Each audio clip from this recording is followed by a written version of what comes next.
mbola ho aminareo an-trano anie ny fiadana Jesosy Kristy tompo hivavaka isika tonga indray ny fotoana ankehitriny ny tompo hamanginao izao fiangonanao izao, hamanginao izao tontolo izao, ampio izay mba handray izany ao am-ponay ka tsy ho veromaina ny fiazakazanay fa ahitanay fiadanana marina, ahitanay ny fahasambarana miaraka aminao Jesosy Kristy. Misaotra tompo. Amen. Luka 7:20 andiny voalohany ka hatramin'ny 10. Izany indray no isy ny afatry ny tompo ho anao. Fantatsika tsara fa miresaka ny amin'ny tantaran'i Zakaiosy izany. Efa henontsika foana angamo izany, nefa manakambara hatrany ny tenin'Andriamanitra amin'ny fotoana sy ny toerana rehetra izay amakiana azy. Zakaiosy ilay mpamory hetra fantadaza, nefa niova fo rehefa tafahoana tamin'i Jesosy Kristy tao an-tanànany tao Jeriko, 20 kilometatra eo avaratra andrefana Jerosalema. Inona moa ny fantatry ny amin'ity Zakaiosy ity? Lehilahy jiosy izy io, tena mpanankarena tokoa satria nitendreny mpanjanaka Romanina, izany nanjanaka tamin'izany, ho mpamory hetra izy, ho lehibe ny mpamory hetra mihitsy azy, ary dia fantatra fa manambaka vahoaka izy indraindray satria mitaky mihoatra ny tokony izay takiny hany ka halam-bahoaka. Dia fantatra koa fa lehilahy fo izy ity, fa ny mahavarena ho iaho dia niova fo izy rehefa tafahoana tamin'i Jesosy Kristy. Ny famarihana voalohany dia izao: mamangy anao ny tompo ka aza atao tsinotsinona. Mamangy anao ny tompo ka aza atao tsinotsinona. Tsy nataon'ny Zakaiosy tsinotsinona tokoa ny fandalovany Jesosy Kristy. Hitantsika amin'ny andininy voalohany ka hatramin'ny 9 zany.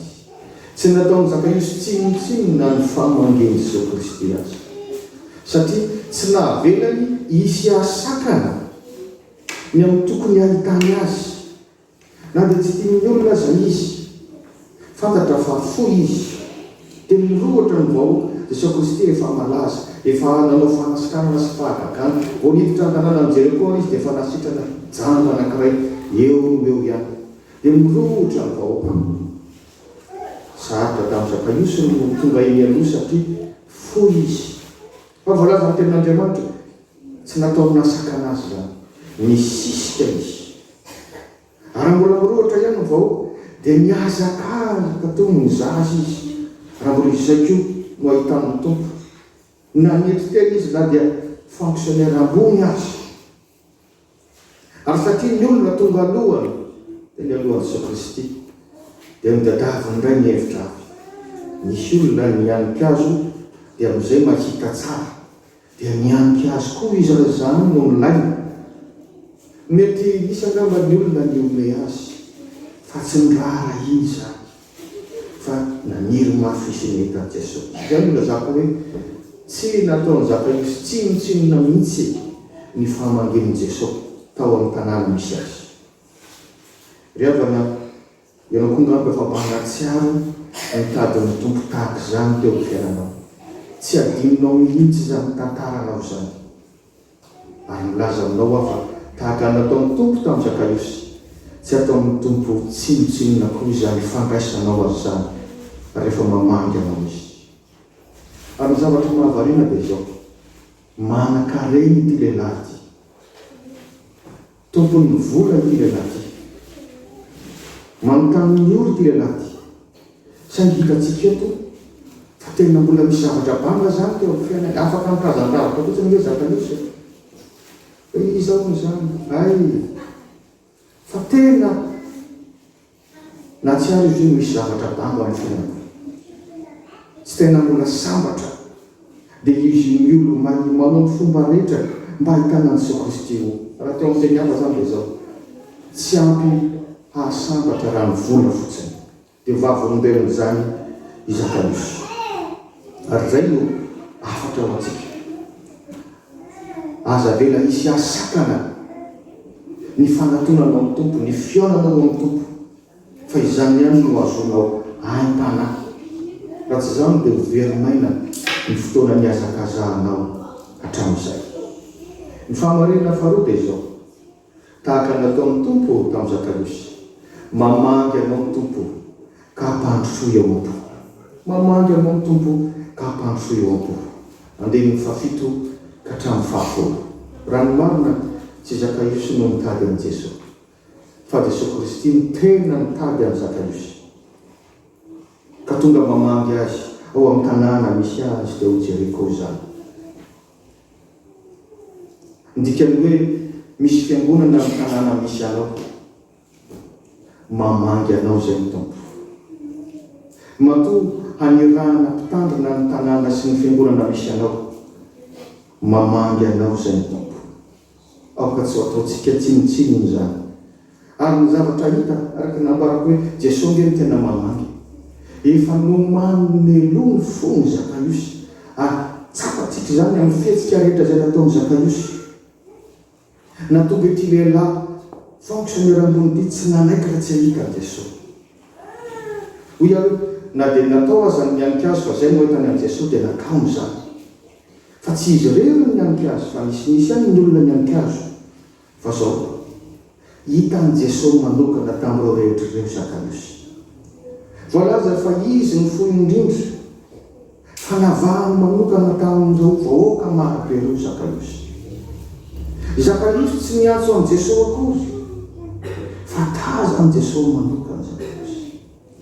Zakariosy tsy mbola nifampiresaka mialoha tamin'i Jesosy akory, fa natsony tamin'ny anarana Zakariosy. Zakariosy mbola tsy namboraka akory te ahitanao mafia, fa fantatry ny tompo izany ka natonga azy ny teny hoe tsy maintsy miantrano an-tranonao any. Mahavarina izany, efa voakasiky ny tompo ny fony, ka tahaka ny mandeha ho azy izany rehetra izany. Da izany ny marina ry avana. Rehefa atolotra amin'ny tompo ny fonao, rehefa voakasiky ny tompo ny fonao, tsy olanao anao izany mandeha mivavaka izany. Fifalianao anao izany hoe manazara fahalimpona eo amin'ny fiangonan'Andriamanitra izany. Ka tsy gatitsika raha vao natsony tamin'ny anarany Zakariosy dia bako izy. Vao nasain'i Jesosy nidina, izany Zakariosy izany no mpibaik'olona. Fa vao nasain'i Jesosy nidina teny ambony azo izy dia nakatoky teo masombahoaka. Vao nasainy nandray azy tany an-trano dia maika sy faly ery. Sambatra ianao raha mba isan'izay namaly ny antso ny tompo, tsy nametraka fepetra. Makatoky sy faly miara-miaina aminy, ary tsy aty am-piangonana ihany, fatrany atokantranonao tahaka ny nandraisan'ny Zakariosy azy. Zavatra tsapa ny avana dia zao, tena tamin'ny fony Zakariosy no nanaovany izany rehetra izany, ary fantatry ny tompo ilay mpamantatra ny fo sy ny vo. Ka natonga ity lehilahy ity teo masom-bahoaka mihitsy no mibebaka, indro tompoko ny atsasako ny fananako omeko any malahelo, ary misy zavatr'olona nalaiko tamin'ny fanambakana ho nerako avy efatreny izany. Fantatry ny tompo, fantatra ny fo sy ny vo zany ho Jesosy. Anio no tonga eto amin'ity trano ity ny famonjeny, fa izy dia zanaky Abrahama koa. Io moa ndika hoe zanaky Abrahama. Abrahama natsoina hoe raim-bonimbo. Izany hoe izy koa zany dia isan'ny mpino voavonjy izy satria nanana finoana. Ry havana, nampalahelo ny kelikana amin'ny Zakariosy teo aloha hoe na dia nilomano tao anatin'ny vola sy ny harena aza, onjohony samborera ny fiainany, fa alam-bahoaka izy. Niezaka mitady ny fahasambarana, ny fifaliana tamin'ny alalan'ny vola sy harena teo am-pelantanana izy. Fa tsapany hoe rehefa miaona amin'ny Jesosy tsy ampy izany. Tsy ratsy ho azy akory ny vola sy harena, fa mbola misy fahavalana lehibe eo amin'ny fiainanao raha Jesosy Kristy no tsy ao anatinao. Soa ihany fa nahita amin'ny tompo izy, nandray azy ka voavonjy. Ry havana, mamangy atsika koa ny tompo ankehitriny. Fantany tsara ny momba antsika rehetra. Tsy mba fifandraisana ivelambela no tadiavin'ny tompo aminao, fa tahaka ny nataony tamin'ny Zakariosy, tena ao anaty, tena ao. Aza vela ho any ivelany tokantranonao tsony Jesosy Kristy fampandrosoy. Aza atao tahaka ny andiny soratra masina eny amin'ny rindrina fotsiny fa ampidia ho amponao dia ho tsapanao ny tena fahasambarana. Ho tsapanao izany hoe lafo vidy ary tsy voavidin'ny vola aman-karena, izany hoe manovo haim-panahy isaky ny miaona amin'ny tompo aty am-piangonany sy amin'ny toerana rehetra. Ho an'Andriamanitra irery ny voninahitra. Amen. Chers frères et sœurs, notre message pour aujourd'hui est tiré de l'Évangile selon Luc, chapitre 19, versets 1 à 10, dont le thème est « Le Seigneur vous rend visite ». Nous avons tous lu et entendu l'histoire de Zachée.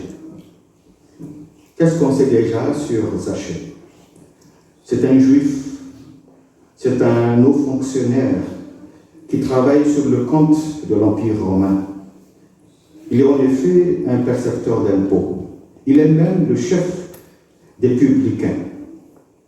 Il est donc perçu comme traître de sa nation car il collecte de l'argent auprès des Juifs pour le donner aux colonisateurs romains. Le verset 2 nous dit qu'il est riche. Sa richesse est rattachée premièrement à son niveau de revenu. Mais sa richesse vient aussi de sa façon parfois malhonnête d'exercer sa profession. Et enfin, on a dit qu'il est de petite taille.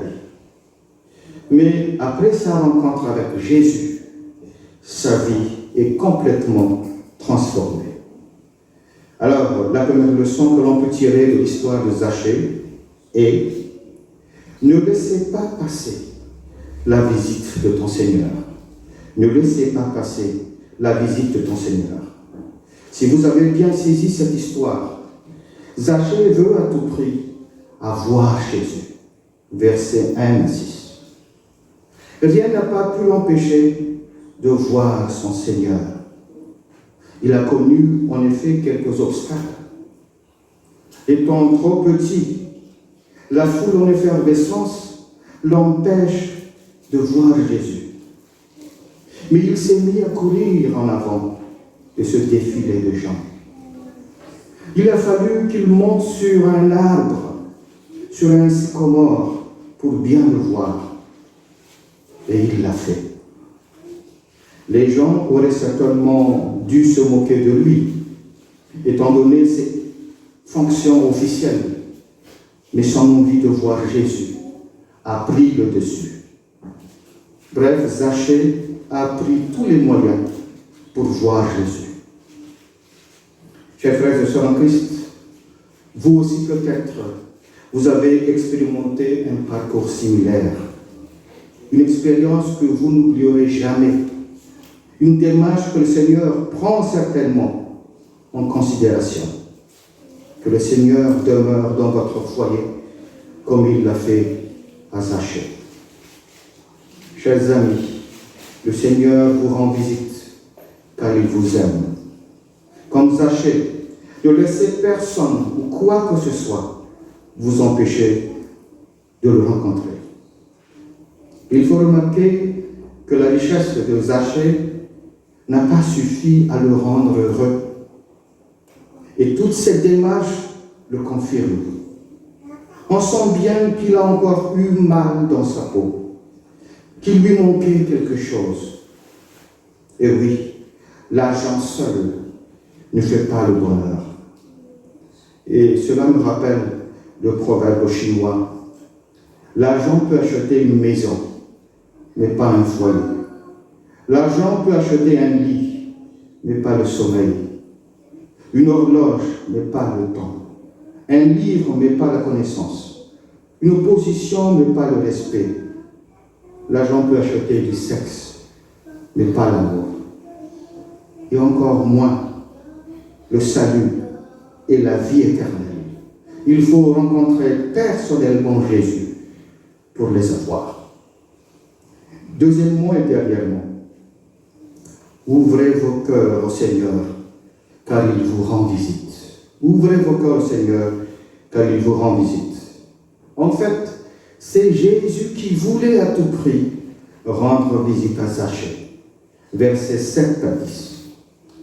Il a bien touché en avance le cœur de Zachée. Et toutes les démarches de ce publicain l'éprouvent. Effectivement, quelques personnes sont montées sur des arbres, mais Jésus l'a personnellement ciblé. On a dit qu'il est le plus petit, mais il l'a bien distingué.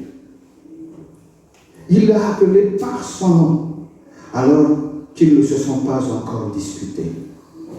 Zachée ne s'est pas encore prononcé, mais Jésus a su qu'il tient tellement à le voir. Alors, la suite ne devrait plus nous étonner, car Zachée a déjà ouvert son cœur à Jésus. Chers amis, ouvrez vos cœurs au Seigneur, et il fera de vous des serviteurs fidèles et heureux. En effet, dès que Jésus l'a appelé par son nom, il est affecté. Il a immédiatement obéi quand Jésus lui a demandé de descendre de l'arbre. Il l'a accueilli avec joie quand Jésus lui a dit devant la foule, « Il faut que je m'arrête aujourd'hui chez toi. » Une fois arrivé dans sa maison, Zachée s'est repenti devant Jésus et toute la foule en disant, « Seigneur, je donne aux pauvres la moitié de mes biens, et si j'ai causé du tort à quelqu'un, je lui rends le quadruple. » C'est pourquoi Jésus lui a dit, « Le salut est entré aujourd'hui dans cette maison, parce que lui aussi est un fils d'Abraham. » C'est-à-dire, il est aussi sauvé par sa foi. Chers amis, nos vies sont complètement transformées lorsque nous ouvrons nos cœurs au Seigneur. Alors ne laissez plus à l'extérieur de votre foyer Seigneur Jésus. Recevez-le dans vos cœurs et vous verrez que le Seigneur est bon. Et c'est seulement en lui que nous avons la paix intérieure, le bonheur et la vie éternelle.